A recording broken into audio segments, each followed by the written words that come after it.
Star മാജിക്കിൽ ഇതാ പുതു വർഷമാവാൻ പോവാണ്. ഈ വർഷം മുഴുവൻ അടിപൊളി ഗിഫ്റ്റുകൾ 2024 ഈ ഗിഫ്റ്റ് കിട്ടിക്കഴിഞ്ഞുണ്ടല്ലോ. നല്ലൊരു വർഷമായിരിക്കും പച്ചടി. ഏറ്റവും എന്താ പറയാ ലക്കായിരിക്കും. റിമീര വീട് ഹൗസ് വാമിംഗ് ഫ്രിഡ്ജ് ഇത് ലൈഫ് ലോങ് ലൈക്ക് ഉപകാരപ്പെടുന്ന ഒരു സാധനമായിരിക്കും. എപ്പോഴും എന്നെ ഓർക്കും അല്ലെങ്കിൽ നമ്മളെ ഓർക്കും. ആണോ?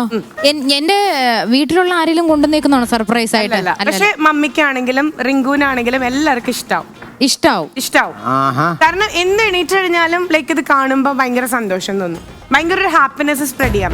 എന്തായാലും ഇത് ഞാൻ പ്രതീക്ഷിച്ചില്ല കേട്ടോ, ഇങ്ങനെ ഒരു ക്രിസ്മസ് ഗിഫ്റ്റ്. അങ്ങോട്ട് കുറെ കൊടുക്കാറുണ്ട്, ഇങ്ങോട്ട് അധികം കിട്ടാറില്ല. എന്താണോ നല്ലതാണ് അങ്ങനെ എന്തോ വളരെ നല്ലതാവാൻ ചാൻസ് ഇല്ല. എന്നെ പറ്റി അങ്ങനെയാണോ? പിന്നെ നമ്മൾ സ്റ്റാർ മാജിക്കിന്റേതായ ഒരു എന്തെങ്കിലും ഒരു അംശം കയറി മനസ്സറിഞ്ഞ് ഇഷ്ടമറിഞ്ഞ് സെലക്ട് ചെയ്ത് കൊണ്ടിട്ടുള്ളൂ. ചേച്ചി ഒരു അവസരം തരാം, എന്തെങ്കിലും ഗസ് ചെയ്യാൻ പറ്റുമോ? ജിമ്മ് സംബന്ധമായിട്ട് വല്ല എന്തെങ്കിലും വല്ല അങ്ങനത്തെ പറ്റിയ ഐറ്റംസ് ആണ്. ഭയങ്കര ഫിസിക്ക് മെയിൻറ്റെയിൻ ചെയ്യുന്ന ആളായതുകൊണ്ട് ഊണിലും ഉറക്കത്തിലും ജിമ്മും മാത്രം.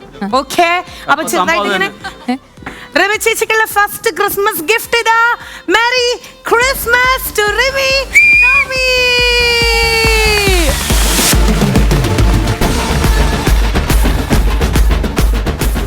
നല്ല വെയിറ്റ് ഉണ്ടെങ്കിൽ അമ്മികല്ലായിരിക്കും. ക്രിസ്മസ് പാപ്പയല്ല എന്തായാലും, അതൊന്നും ഇപ്പൊ സർപ്രൈസ് ആവില്ലല്ലോ. ശരി, അങ്ങനെയാണെങ്കിൽ നമുക്കിത് ഓപ്പൺ ചെയ്യാം. ഇറ്റ്സ് ടൈം ടു അൺബോക്സ് എന്നൊക്കെ പറയുന്നത്. ടെൻഷൻ ഉണ്ടോ? ടെൻഷൻ ഒന്നുമില്ല എനിക്ക്. പിന്നെന്താ മാറി നിൽക്കുന്നത്? അല്ല, മൃഗങ്ങളെ മാത്രം ഇത്തിരി പേടിയുണ്ടത്രേ. ലക്ഷ്മിയുടെ അടുത്ത് ഇത്ര നേരം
ഹാപ്പി ക്രിസ്മസ്. ഇക്കെടുത്ത് തിരിച്ചു വെച്ചപ്പോ കൂണ് പോലെ ആയി പോയി. മാരി ക്രിസ്മസ്. സുഖങ്ങളൊക്കെ തന്നെ. ഞാൻ എല്ലാക്കെ കേട്ട അവിടെ നിന്ന് മാട്ട കൗണ്ടൊക്കെ കേട്ട. ഇനി എടുത്ത് പൊക്കിയാലോ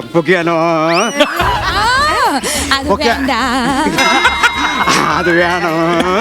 അതിന്റെ ഒരൊറ്റ പ്രതീക്ഷയിലാണ് ഈ വേഷം ഞാൻ ചെയ്തത്. അതിനാണല്ലോ അപ്പുറത്തേക്കുന്ന കുഞ്ഞു കൊച്ച്. അതല്ല എന്തെന്നറിയാം, ഷാരൂഖ് ഖാനെ വൈറലാക്കിയ ആളല്ലേ. അപ്പൊ ഒരൊറ്റ പൊക്കലോടുകൂടി ഷാരൂഖ് ഖാൻ നല്ല ഹിറ്റായി. പുള്ളി ഒരു പോക്കങ്ങ് പോയി. അതെ, എന്നെ കൂടെ അടുത്ത് പൊക്കിയിരുന്നെങ്കിൽ ഞാനും അങ്ങ് ഹിറ്റായനെ. അല്ല, പറ്റില്ല എന്ന് പറയരുത്. കാരണം ഞാൻ യൂട്യൂബിൽ കാണാറുണ്ട് 25 കിലോ 30 കിലോ ഒക്കെ എടുത്ത് പൊക്കുന്നത് ഞാൻ കാണാറുണ്ട്. ജിമ്മിൽ പോയിട്ട് അതെ, ഞാൻ 13 കിലോ ഉള്ളൂ. ജിമ്മിലെ ആൾക്കാരെ അല്ല പോക്കുന്നത്, മെഷീനാണ്, യന്ത്രം. ഒരു യന്ത്രമായി ഞാനും ഒരു യന്ത്രമാണ്. മൊത്തം ഉണ്ടല്ലോ 13 കിലോയാണ് നല്ലതുള്ളൂ, ബാക്കി ഒക്കെ പേട 50 കിലോ ഉണ്ട് മൊത്തം. ഈ കബോർഡ് പൊട്ടിച്ചു വന്നില്ലേ, ആ പാട്ട് വിടുന്നത് രക്ഷപ്പെട്ടു. ഉടനെ ജസീൽ വെക്കണ ചാളം വരെ ചേച്ചി. ഈ കൊച്ചു പറയാ ദേ ഡോറാന്ന്. അല്ല മോനെ ഇത് ആരാ മോനെ? ഇതാരാ? തങ്കൂന്ന്. ഞാൻ എന്ത് വേഷത്തിൽ വന്നാലും ഈ കൊച്ച് കറക്റ്റ് സത്യം പറയും. പൊളിക്കും. അത് കറക്റ്റ് തങ്കു. സ്റ്റാർ മാജിക്കിന്റെ എന്ന് പറഞ്ഞ ഒരു എന്താ മുഖങ്ങളാണ് ഈ പറഞ്ഞ പോലെ ബിനിച്ചേട്ടനും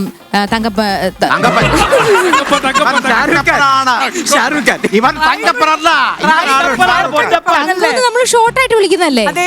ശരിക്കും ഒരു പേര് ശരിക്കുള്ള ഒരു തങ്കപ്പനല്ലേ? അയ്യോ, തങ്കപ്പനെ വിളിക്കാം. തങ്കപ്പന്റെ ഷോർട്ടാണ് തങ്കു. വിളിച്ചു പോയി ഓർത്ത് വിചാരിക്കണ്ട, ഈ വീട്ടിൽ നാട്ടിലൊക്കെ തങ്കപ്പൻ തന്നെ. എന്റെ ഷാരൂഖ് ഖാൻ അകന്നു പോകുന്നു. ഷാരൂഖ് ഖാൻ പിടിക്കട്ടെ. എനിക്ക് തോന്നുന്നത് ഇടി വെട്ടിയ കൂണായിട്ട്. ഇടിവെട്ടിയ കൂട്. ഒരാള് ഇടിവെട്ടിയ കൂട് ഷാരൂഖ് കണ്ടിട്ടില്ലേ? ഖാനായിട്ട് ഇത് വന്നിട്ട് തന്നെ. എങ്ങനെ നിങ്ങൾക്ക് ഇങ്ങനെ ഇടിവെട്ടിയ കൂണാന്നൊക്കെ പറയാൻ തോന്നുന്നു അല്ലേ? ഞാൻ മുഖത്ത് നോക്കി ഷാരൂഖ് ഖാനാന്ന് പറഞ്ഞേക്കാളും ഭേദമല്ല ഇടിവെട്ടി കൂടുന്നത്. അതെ മസൂയാണ് ലക്ഷ്മി ഒരു ഡയലോഗ് പറയാട്ടോ. എന്തെങ്കിലും ഒരു ഡയലോഗ് പറയണ്ടേ ഷാരൂഖ് ഖാന്റെ എന്തെങ്കിലും ഒരു ഡയലോഗ്? അല്ലല്ലോ ഒന്നും വേണ്ട, ഒന്നും വേണ്ട. അല്ല എനിക്ക് ആദ്യം ആകെ ഹിന്ദി അറിയാന്നുള്ള ഇതേ ഉള്ളൂ. അതെ ഏ പ്രഭു ഏ ഹരിനാമ കൃഷ്ണ ഏ ക്യാ ഹുവാ ഇത് മാത്രമേ എനിക്കറിയാവൂ. എന്റെ പേര് അറിയോ? ഈ എപ്പിസോഡ് കാണും ഷാരൂഖ് ഖാൻ കാണുന്നുള്ളതാണ്. ഏതാണ് ഈ എപ്പിസോഡ്? അത് സംശയം എന്താ, ഞാനുള്ള എല്ലാ എപ്പിസോഡും അദ്ദേഹം കണ്ടു. സാർ ഞാൻ ഇല്ലെങ്കിൽ ഞാൻ ലിങ്ക് അയച്ചു കൊടുക്കുന്നൊക്കെ. സാർ ഞാൻ ഫിഗർ ഒന്ന് ചെയ്തു. ക്ഷമിക്കണം കാരണം ഞങ്ങൾ അറിഞ്ഞില്ല. ഡിറ്റേറ്റ് ആ ഫിഗർ ചെയ്തേക്കണം. സാറിനൊന്നും തോന്നരുത് ഈഗോ അടിക്കില്ല സാറേ. അത് ട്രാൻസ്ലേറ്റ് ഹിന്ദി മലയാളത്തിൽ സാറ് ഈഗോയല്ല അടിക്കണം, നേരിട്ട് വന്നാ നിന്നെ അടിക്കാൻ പോണേ. പക്ഷെ ഒരു കാര്യം സത്യം പറയട്ടെ, ഇത് ഒരു വമ്പർ സർപ്രൈസ് ആയിരുന്നു. സർപ്രൈസ്. കാരണം ഇതിനകത്ത് തങ്കച്ചൻ ഉണ്ടെന്ന് ഇവിടെ ഉള്ള എല്ലാവർക്കും അറിയായിരുന്നു, പക്ഷെ തങ്കച്ചന് മാത്രം അറിയത്തില്ല. അല്ല റിമി ചേച്ചിയോട് ചോദിക്കട്ടെ, എങ്ങനെയുണ്ടായിരുന്നു നമ്മുടെ ക്രിസ്മസ് ഗിഫ്റ്റ്? ഗസ് ചെയ്തിട്ടോ? ചിലപ്പോ മുക്തിയായിരിക്കും, വീട്ടിൽ നിന്ന് ആരെങ്കിലും വീട്ടിൽ നിന്നുള്ള ആരെങ്കിലും ആണെന്നാണ് വിചാരിച്ചത്. പക്ഷെ എന്റെ ഉള്ളിലുള്ള ഒരാളെയാണെന്ന് ഞാൻ വിചാരിച്ചില്ല. അതുകൊണ്ട് തന്നെയാണ് ഞാൻ അങ്ങനെ ആ ഫിഗറിൽ വരാൻ കാരണം. പിന്നെ എന്നെ എടുത്ത് പൊക്കിയെങ്കിൽ എനിക്ക് അങ്ങ് പോവായിരുന്നു. പിന്നെ താല്പര്യമാണെങ്കിൽ ഞാനും എടുത്ത് പൊക്കാം. ഏതായാലും ഇവിടുന്ന് പൊക്കാതെ പോകാൻ പറ്റില്ല. അതൊക്കെ നിങ്ങളുടെ ഇഷ്ടം. ആ പിന്നെ ഞാൻ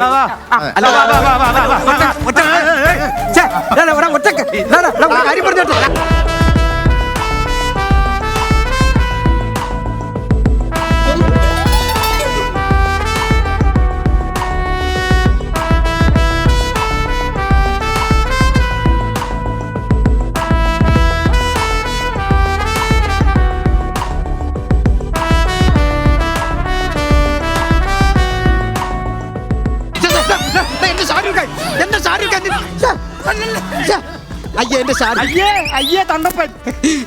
എന്റെ ഷാരൂഖ് ഖാൻ അല്ല എന്റെ പോയി അതെ. എന്താ ഇത്? അപ്പൊ റിമിക്ക് വേണ്ടി ഞങ്ങള് പൊക്കണം. മേഡത്തിന് ഇഷ്ടപ്പെട്ട വന്ദനത്തിലും നെടുമുടി വേണു അല്ലടാ?